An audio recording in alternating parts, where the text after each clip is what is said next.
मुलायम सिंह जी ने मुख्तार अंसारी पर मुकदमा चलाने की अनुमति नहीं दी।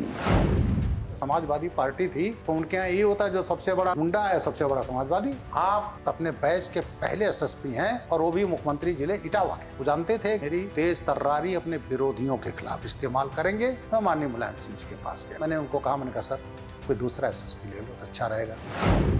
सर, राजनीतिक दबाव बहुत होता है पुलिस पर, क्या ये सच है? जो अफसर ये कहे कि मेरे ऊपर राजनीतिक दबाव इसलिए मैं काम नहीं कर पा रहा, तो उसको दो ही कारण हो सकते हैं, या तो बेईमान है या तो अक्षम है। Is not suitable to head the district. Shivpal ji को उन्होंने चुनाव लड़ाया, सोचते रहते कोई खड़ा नहीं होगा, लेकिन सैफई के एक हाकिम सिंह यादव खड़े हो गए कांग्रेस के। जब पर्चा भरने गए तो पता चला शिवपाल जी गए और उनके आदमियों को पीटा गया हाकिम सिंह के। तहसीलदार की खुद फाइल फाड़ दी और उल्टा तहसीलदार से मुकदमा लिखवा दिया।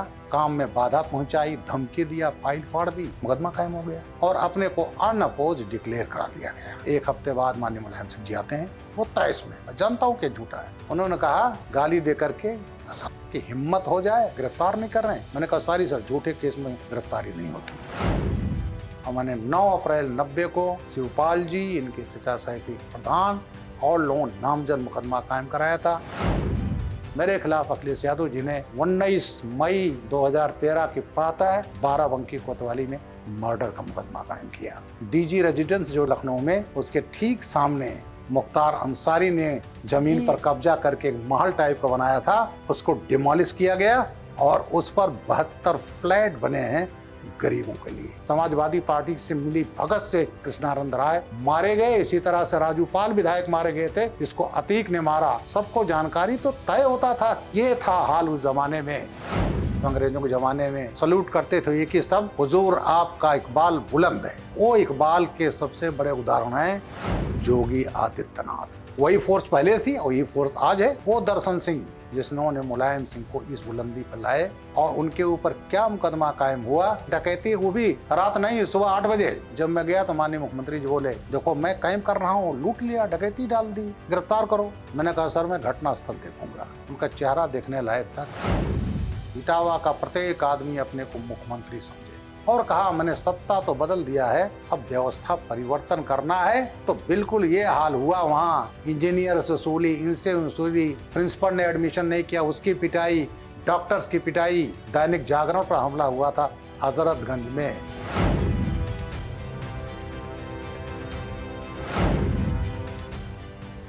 प्राइम पॉडकास्ट पर आपका स्वागत है। मैं हूं विभा सचदेव।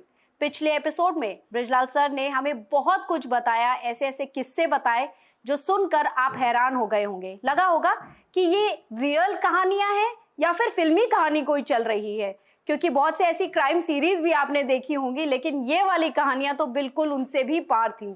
तो चलिए ये किस्सा अब जारी रखते हैं। बृजलाल सर, अब आपसे हम ये जानना चाहेंगे कि किस तरह से एनकाउंटर्स आपने बहुत सारे किए। 19 एनकाउंटर्स आपने किए हैं। 50 घंटे एक एनकाउंटर चला था और उस समय आपकी धर्मपत्नी का भी और साथ में आपकी बेटी का भी फोन आया। जी हाँ, जी हाँ, जी हाँ। कैसे सर? ऐसा हुआ, एक जिला है चित्रकूट, थाना है राजापुर, गांव जमौली। राजापुर वही जहाँ के तुलसीदास जी, गोस्वामी तुलसी जाते थे। तो एक मल्लाह जाति का व्यक्ति जमौली का, वो सुबह सुबह थाने राजापुर गया।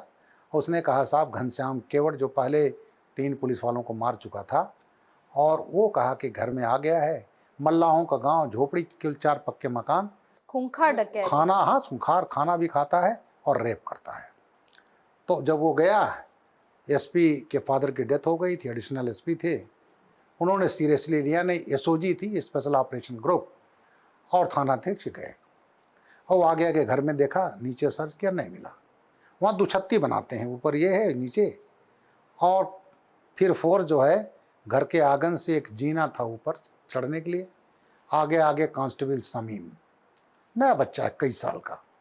जैसे उसका सर सीढ़ी से ऊपर आया, दुछत्ती में से उसने फायर किया, हेडशॉट, और समीम मारा गया। उसके बाद उसने, उसके पास वो थी आर्मी ग्रेनेड, उसने 36 ग्रेनेड फेंक दिया। उसमें कई लोगों के स्प्लिंटर लगे हुए। अब फोर्स डिमोरलाइज, और उसके बाद वो दुछत्ती से निकल से फायर करता हुआ दूसरी जगह ले लिया। अब उसके बाद एसपी थे नहीं तो डीआईजी थे, वो वहाँ गए। तब तक उनका डीआईजी का गनर इकबालुद्दीन मारा गया। वो झोपड़ी में है छिपा, इसमें उसमें, और ऐसी जगह देखा जाता है कैसे ऑपरेशन किया जाए। हर जगह हथियार की अलग अलग होती है। उसके बाद डीआईजी ने एक पीएससी के कंपनी कमांडर, जिसको आम भाषा में कहोगे इंस्पेक्टर, उनको लाइट मशीन गन लेकर छत पर चढ़ा दिया। लाइट मशीन गन हमारा एरिया वेपन होता है, 500 मीटर रेंज होता है। अगर हम ऐसी जगह जहाँ सकरी गलियाँ हैं तो लाइट मशीन गन काम नहीं है। आपको टारगेट नहीं मालूम है क्या है। अब उसने देखा छत पर ओपन टारगेट, एक झोपड़ी में से एक चारपाई खड़ा किया और उसमें मारा और बेनी माधो मारे गए। उसके बाद कांस्टेबल वीर सिंह मारे गए। अब ऐसी हालत में फोर्स डिमोरलाइज, आईजी डीआईजी गए, एक आईजी पीएससी को भेज दिया, चूंकि उसमें जब पीएससी कंपनी कमांडर मारा गया तो पीएससी वालों में काफ़ी असंतोष हो गया। उसके बाद आईजी डीआईजी गए कि वो तो मर गया जल के, आग लग चुकी थी। एक कमरे में था, उसने खोला, आप देखेंगे उसने ईटीवी के कैमरे में साफ साफ है, निकलता फायर करता। और उसके बाद आईजी डीआईजी गए, उसने ग्रेनेड फेंक दिया, एक स्प्लिंटर आईजी के पेट में, एक डीआईजी के पेट में। तो जब मैं उसमें, विक्रम सर मेरे डीजी थे, बोले क्या होगा, मैंने कहा मैं जा रहा हूँ। मेरी पत्नी दफ्तर में थी, मैंने कहा मैं जा रहा हूँ, जल्दी जल्दी आई, मैंने उसको देखा नहीं और मैं उड़ गया हेलीकॉप्टर से। शाम को पहुँचा डिमोरलाइज फोर्स आधा किलोमीटर दूर। उसके बाद हमारे एक सीनियर अफसर आए, मुझसे जूनियर नेचुरली, तो उन्होंने कहा सर हम लोग डाक बंगले में चलें और फोर्स अभी सुबह देखा जाएगा, रात हो गई। मैंने कहा अगर मैं चला गया तो मेरी फोर्स क्या सोचेगी। मेरे एडीजी साहब आए, चले गए एयर कंडीशन में। जून का महीना, 18 जून 2009। मैंने कहा मैं ही रहूँगा। धीरे धीरे कुछ अफसर खिसक गए। तो 12-1 बजे हृदय कुमार डीएम, आजकल नहीं डिप्टी इलेक्शन कमिश्नर हैं, तो उन्होंने कुछ रोटियां भेजी और सूखे आलू की सब्जी। मैंने जवानों को बुलाया और मैंने 2 रोटी हाथ में उठाई, उसमें डाला, खाया। मैंने कहा बच्चों 2-2 रोटी लेना, बच जा तो और ले लेना। कुएं का पानी पिया। मैंने कहा ना सोऊंगा ना सोने दूंगा। रात भर में जगता रहा, जागते रहो। 2 बार अटेम्प्ट किया, फायर किया। सुबह के टाइम साहब हमारे आईजी आए, उन्होंने कहा सर मैंने फोर्स से बात कर लिया, कोई नहीं जाएगा, कोई अफसर नहीं जाएगा। आप झूठ बोल दें मीडिया से, सलम मणि त्रिपाठी का कैमरा, मनोज राजन त्रिपाठी का कैमरा, और ये हमारे पंकज झा जी जब स्टार टीवी था इनका कैमरा, सबका लगा हुआ। तो मैंने कहा कोई नहीं जाएगा तो ब्रजलाल जाएगा। मैंने जैसे AK-47 हाथ मिली, टीवी पर लाइव। मेरी वाइफ ने देखा गला रुधा हुआ इनका। मैंने कहा मत देखना, आज मेरा ब्लैकबेरी का फ़ोन वो संभाल कर रखती। मेरी बेटी नोएडा में जा लगी रोने। हम कहे बेटा मत देखना, और ये तेरा बाप नहीं हट सकता आज। और उसके बाद मैं 2 अपने गनर, एक आध और थे, इनको लेकर 4-5 लड़कों का मैं घुसा। हमारी फोर्स आधा किलोमीटर दूर और मैं 20 से 25 फुट के रेंज में लाइव। और वो मेरा ऑपरेशन था, मैं मार करके उसको आया।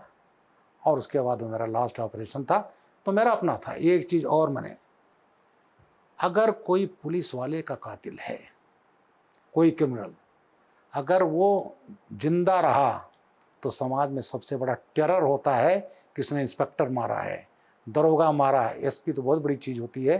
तो इसलिए मैंने कभी जो पुलिस का कातिल है मैंने नहीं छोड़े हैं उनको, क्योंकि वो समाज के लिए सबसे बड़े। और जो डिफ़िकल्ट ऑपरेशन होते थे तो मैं सोचता था, मेरा सोर्स आता था कि सर आप चलोगे तब मैं चलूँगा, नहीं हुआ तो आपके लिए कोई बात नहीं, नहीं हुआ, लेकिन हम तो मर जाएंगे, उसको जानू है कि मैं ही जानता हूँ, तो आप चलोगे तब करेंगे। तो मैंने ऑपरेशन लीड किए हैं और मुझे इस बात का फ़ख्र है। मैं कहता हूँ कि किसी महकमे में अगर आप लीडर हैं तो you have to lead, and I have led from the front. ऐसा ही एक और आपने एनकाउंटर किया था, ददुआ गिरोह।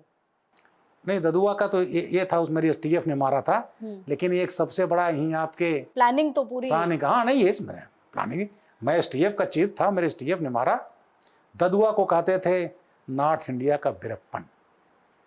जुलाई 2007 ददुआ मारा गया। और जब ददुआ को मार करके एक एसटीएफ टीम निकल रही थी, जैसे जंगल से निकली ऊपर, वैसे उसका जो सहयोगी था ठोकिया, उसने हमारे 6 एसटीएफ के कमांडोज को मार दिया था। उसके बाद मैं वहाँ गया। ददुआ का बड़ा 7 लोगों के साथ मारा गया, बहुत बड़ी उपलब्धि, लेकिन उसके पास ये जो है 7 जवान मारे गए। मैं वहाँ 1 हफ्ते, मैं एडीजी था, मैं अपने डीआईजी को लेकर वहाँ घूमता रहा जंगलों में। उसके बाद 1 साल बाद हम लोगों ने ठोकिया को भी मारा। अब ये मरते क्यों नहीं थे? ददुआ था, उसको मुलायम सिंह यादव जी ने, जब वो वांटेड था 5 लाख का इनामी, यूपी एमपी मध्य प्रदेश, सैकड़ों मर्डर जिसने ये किए, मास मर्डर, तब उसके बेटे को टिकट दिया गया, जिला परिषद अध्यक्ष, किसी की हैसियत नहीं हुई, कोई अपना नॉमिनेशन, वो अनअपोज जिला परिषद अध्यक्ष हुआ। फिर वो वीर सिंह, उसका लड़का ददुआ का, वो विधायक बना। उसके बेटे को, उसके भाई को, बाल कुमार को दिया गया, मिर्जापुर से सांसद बना। और राम सिंह उसका भतीजा विधायक बना। उनकी क्वालिफिकेशन क्या थी? ददुआ के भाई, बेटा, भतीजा, ये क्वालिफिकेशन होता था। बाहुबली सा। तो जब हुआ तब ददुआ तो बढ़ेगा ही।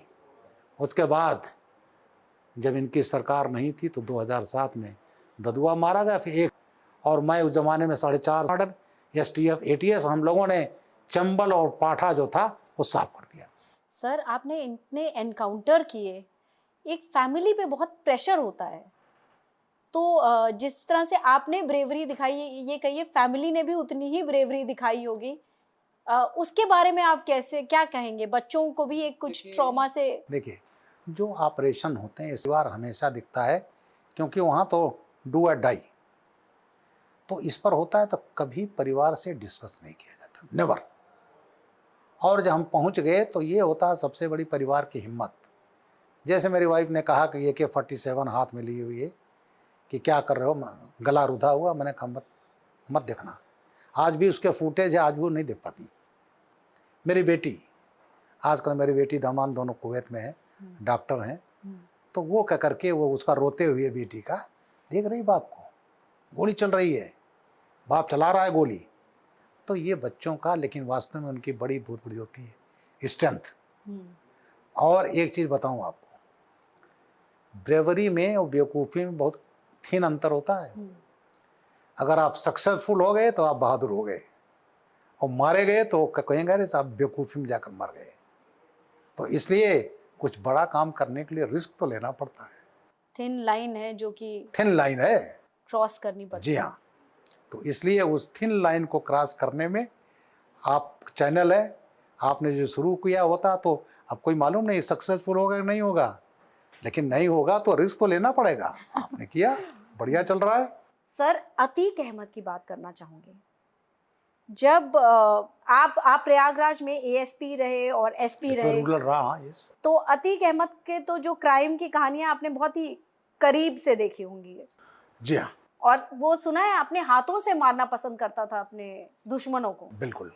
मैं इलाहाबाद यूनिवर्सिटी के पढ़ा हूँ 72-76, और सिलेक्शन होने के बाद मेरी पहली पोस्टिंग हुई थी असिस्टेंट एसपी इलाहाबाद। 79 to 81, 5 अक्टूबर 81 को मेरा एसपी में तबादला हुआ CBCID। फिर मैं 82 लास्ट में 82-83 एसपी रूरल था, तब कौशाम्बी जिला नहीं था। उस समय अतीक अहमद को कोई जानता नहीं था। एक मर्डर इसने 1980 में किया था, इसका बाप था तांगे वाला। और उसके बाद मैं एसपी रूरल गया, लेकिन फिर मैं गया DIG कम कमांडेंट PAC। उस समय तक ये पीक पर था, 94-95। अतीक अहमद मैंने देखा है इलाहाबाद की सड़कों पर, मैं तो दाएं बाएं था PAC में, लुंगी पहने, कुर्ता पहने, गमछा बांधे, और सड़क पर चलता था तो लोगों की घिघी बच जाती थी। अतीक अहमद ने जो तमाम मर्डर किए हैं, उसका टार्चर चैम्बर था। वो टार्चर करके जो है मारता था, और ज़्यादातर उसने तमाम जो उसके मुस्लिम थे अपोनेंट, उनको मारा।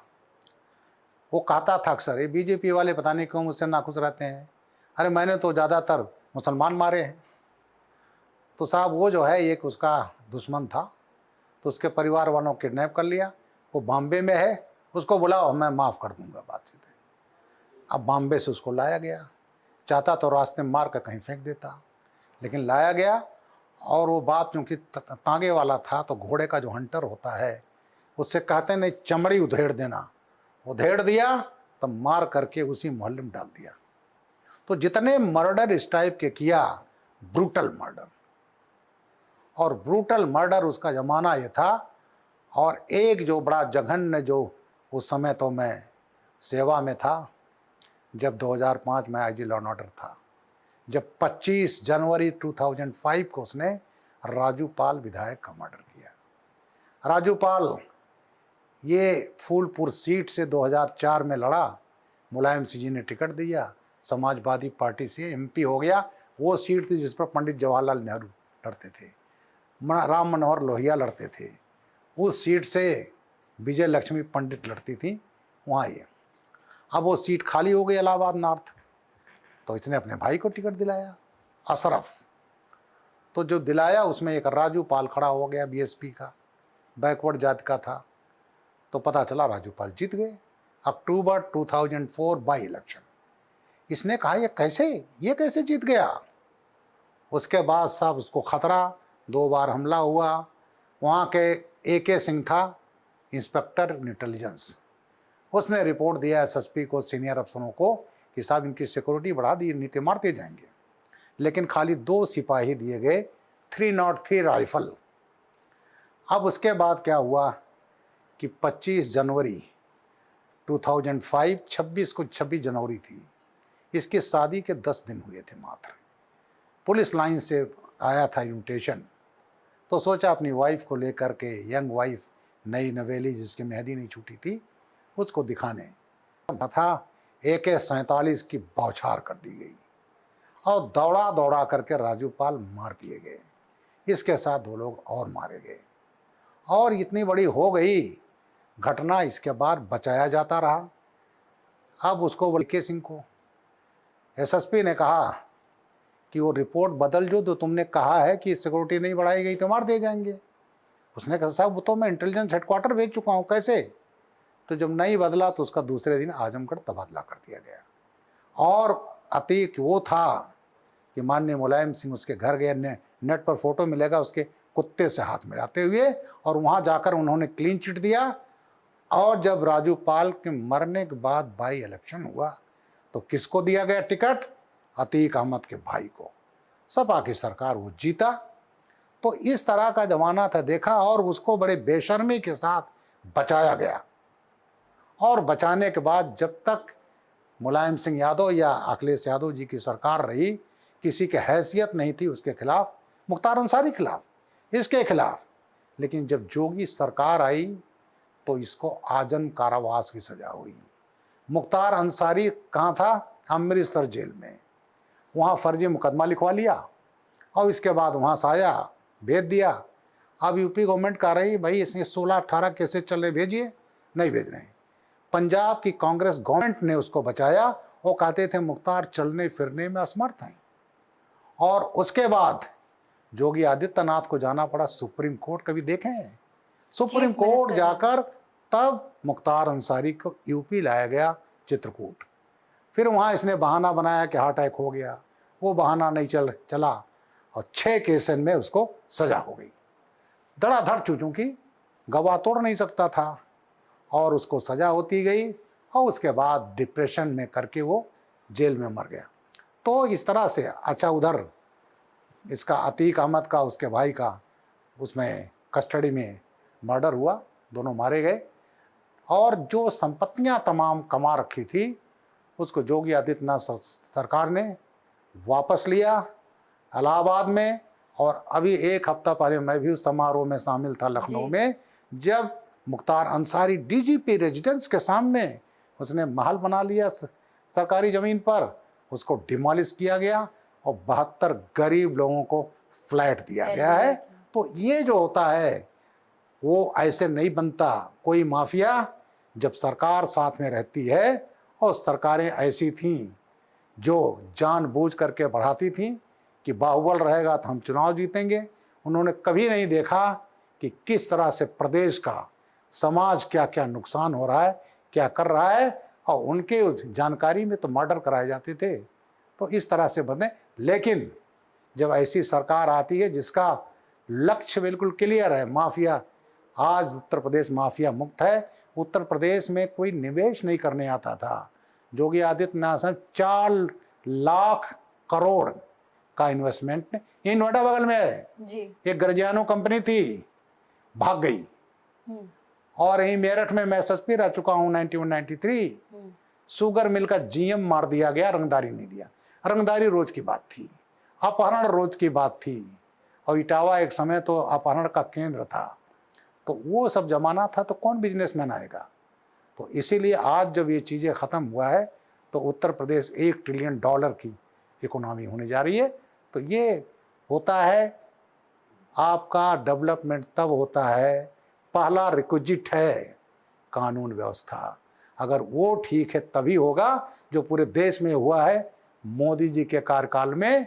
और उसमें टेररिज्म जो यूपीए सरकार में दिल्ली का था, दिल्ली का Sarojini Nagar blast, high court blast, Jama Masjid blast, Jaipur blast, Ahmedabad blast, Bombay 26/11 और 6 जुलाई 2006 को सीरियल ट्रेन ब्लास्ट, उसमें 209 मार दिए गए थे। हैदराबाद गोकुल चाट, देन आपका जर्मन बेकरी, और बनारस में 3 जगह दशाश्वमेध घाट ब्लास्ट, संकट मोचन ब्लास्ट, शीतला घाट ब्लास्ट, गुवाहाटी ब्लास्ट, ब्लास्ट ही ब्लास्ट। और जब 14 में जो मोदी जी आते हैं तो ये जो टेररिज्म था हिंटरलैंड पर, वो जाकर खत्म हुआ। अब जो दिल्ली में हुआ है, मेरा अगला सवाल सर जी वही हाँ, आने वाला था कि बिल्कुल। दिल्ली ब्लास्ट में फिर कहाँ चूक हो गई। ऐसा है, मैं चूक नहीं कहूँगा। अगर कहीं पुलिस ने नहीं पकड़ा हुआ था, पुलिस को मालूम था। और दिल्ली ब्लास्ट के पहले तमाम ये लगभग 3000 केजी अमोनियम नाइट्रेट पकड़ लिए, NH4 थी। और इंडियन मुजाहिदीन ने भी जो भी ब्लास्ट किए उसमें मेन इस्तेमाल होता था अमोनियम नाइट्रेट। क्योंकि पाकिस्तान में लश्कर तोयबा हेडक्वार्टर मुजफ्फराबाद में जो हाफिज सईद है, ये सब टेंट वहाँ के थे। इंडियन मुजाहिदीन वाले आजमगढ़ के सबसे ज़्यादा थे, 93। आतिफ अमीन जो नॉर्थ इंडिया कमांडर था, बटला हाउस में मारा गया। तो ये जो है इजीली अवेलेबल वो सिखाते थे। तो उसमें क्या खाद के रूप में मिल जाता है, इजीली मिल जाता है। उसमें फ्यूल ऑयल मिल जाएगा, सल्फर मिल जाएगा, बन गया बम। तो कहीं ना कहीं कोई चेक तो होने जी चाहिए हाँ, ना। ऐसा हुआ, पकड़ लिया गया था। दिल्ली ब्लास्ट हुआ उसके पहले वो सब जकीरे पकड़ लिए गए थे। तमाम जो डॉक्टर थे, पहली बार, ऐसी बात नहीं कि पढ़े लिखों को पहली बार इस्तेमाल हुआ। भाई 26/11 अमेरिका में कौन हुआ था, पायलट थे, इंजीनियर थे। और जो इंडियन मुजाहिदीन बना, रियाज भटकल, इकबाल भटकल पाकिस्तान में बैठे हैं, आमिर रजा खान, और उसमें आजमगढ़ का डॉक्टर शाहनवाज आलम जो सीरिया में कहते हैं लड़ते हुए मारा गया। और तमाम ये लड़के कोई मदरसे वाले पढ़े हुए नहीं थे, जीन्स टी शर्ट वाले थे। जब उनको भेजा जाता था अहमदाबाद, जिसमें मोदी जी को मारने का प्रयास हुआ, अमित शाह जी को हुआ, तो इन सब ब्लास्ट में वो लड़के पूछते थे कि भैया आप पकड़े तो नहीं जाएंगे।